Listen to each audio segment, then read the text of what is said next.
April 22-ലെ Pahalgam ഭീകരാക്രമണം നേരിൽ കണ്ടിട്ടും കേട്ടിട്ടും കാശ്മീർ യാത്രയിൽ നിന്ന് പിന്തിരിയാതെ സഞ്ചാരികൾ. മലയാളികൾ ഉൾപ്പെടെയുള്ള നിരവധി വിനോദസഞ്ചാരികളെ ഭീകരാക്രമണം കാശ്മീർ യാത്രയിൽ നിന്ന് പിന്തിരിപ്പിക്കുന്നില്ല.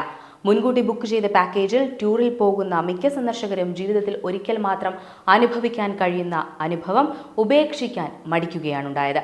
ഗുൽമാർഗ്, ദാൽ തടാകം എന്നിവിടങ്ങളിൽ വീണ്ടും വിനോദസഞ്ചാരികളെ കൊണ്ട് നിറഞ്ഞിരിക്കുന്നുവെന്ന വാർത്തയാണ് പുറത്തുവരുന്നത്. തീർച്ചയായും അത് കേന്ദ്ര സർക്കാരിന്റെ സുരക്ഷയ്ക്ക് മുകളിലുള്ള വിശ്വാസമാണെന്നും കൂടി പറയേണ്ടി വരും. മുന്നറിയിപ്പുകൾ ലഭിച്ച സാഹചര്യത്തിൽ തീർച്ചയായും തങ്ങളെ ഇന്ത്യൻ സൈന്യം നോക്കിക്കോളും എന്ന ഉറപ്പ് തന്നെയായിരിക്കണം ഇവരെ യാത്ര തുടരാൻ പ്രചോദനം നൽകുന്നത്. കശ്മീരിൽ കുടുംബത്തോടൊപ്പം യാത്ര പോയതാണ് തിരുവനന്തപുരം സ്വദേശി ജീത് കുമാർ. വ്യാഴാഴ്ച വരെ അടച്ചിട്ടിരിക്കുകയായിരുന്നു. വ്യാഴാഴ്ചയും വെള്ളിയാഴ്ചയും ടൂർ ഓപ്പറേറ്റർമാർ എല്ലാ സ്ഥലങ്ങളിലേക്കും കൊണ്ടുപോയെന്നാണ് ജീത് കുമാർ ദേശീയ മാധ്യമത്തോട് പറഞ്ഞത്. എങ്കിലും ശ്രീനഗറിൽ സുരക്ഷ കർശനമാണ്. ഓരോ 50 മീറ്ററിലും വഴിയിൽ സൈനികരുണ്ട്. വെള്ളിയാഴ്ച ദാൽ തടാകം സന്ദർശിച്ചു. അവിടെ ധാരാളം വിനോദസഞ്ചാരികൾ ഉണ്ടായിരുന്നു. നിരവധി ഹൗസ് ബോട്ടുകൾ ഉണ്ടായിരുന്നുവെന്നും ജീത് കൂട്ടിച്ചേർത്തു. 4 കുടുംബം ഒരാഴ്ച നീണ്ടുനിന്ന യാത്ര ശനിയാഴ്ച പൂർത്തിയാക്കി കേരളത്തിലേക്ക് മടങ്ങി. സ്ഥിതിഗതികൾ ഇപ്പോൾ നിയന്ത്രണത്തിലാണെന്ന് പ്രാദേശിക ടൂർ ഓപ്പറേറ്റർമാർ ഉറപ്പു നൽകുന്നുമുണ്ട്.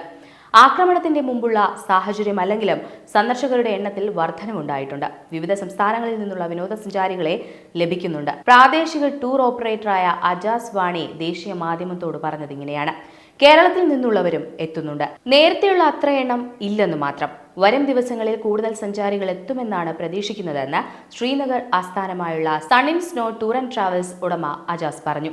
ചൊവ്വാഴ്ചയും ബുധനാഴ്ചയും സ്ഥിതി ആശങ്കാജനകമായിരുന്നു. ഏകദേശം 3 പതിറ്റാണ്ടിനിടയിൽ ഇതാദ്യമായാണ് കശ്മീർ പൂർണ്ണമായും അടച്ചിടേണ്ട സാഹചര്യമുണ്ടാകുന്നത്. ഏപ്രിൽ 22-ന് ഉച്ചയ്ക്ക് ശേഷം ആക്രമണം നടക്കുമ്പോൾ ഞങ്ങൾ ദാൽ തടാകത്തിലായിരുന്നു. വൈകുന്നേരം 6 മണിക്കാണ് ഞങ്ങൾ ആക്രമണത്തെക്കുറിച്ച് അറിഞ്ഞത്. അപ്പോഴേക്കും പെട്രോൾ പമ്പുകൾ ഉൾപ്പെടെയുള്ള മിക്ക വാണിജ്യ സ്ഥാപനങ്ങളും അടച്ചിരുന്നു. ആക്രമണത്തിന്റെ തൊട്ടടുത്ത ദിവസവും ശ്രീനഗർ വിജനമായിരുന്നു. എല്ലായിടത്തും സുരക്ഷാ ഉദ്യോഗസ്ഥർ ഉണ്ടായിരുന്നു. വിമാനത്താവളത്തിലേക്ക് പോകുന്നവരെയോ അടിയന്തര സേവനങ്ങൾ ആവശ്യമുള്ളവരെയോ മാത്രമേ പുറത്തിറങ്ങാൻ അനുവദിക്കൂ എന്നാണ് ടൂർ ഓപ്പറേറ്റർമാർ പറഞ്ഞതെന്ന് തിരുവനന്തപുരം സ്വദേശിയായ ഐശ്വര്യ പറയുന്നു. ഏപ്രിൽ 18-ന് കുടുംബത്തോടൊപ്പം കശ്മീരിൽ എത്തിയതാണ് ഐശ്വര്യ. ബുധനാഴ്ച വൈകുന്നേരം അവർ തിരികെ കേരളത്തിലേക്ക് യാത്ര തിരിച്ചിരുന്നു.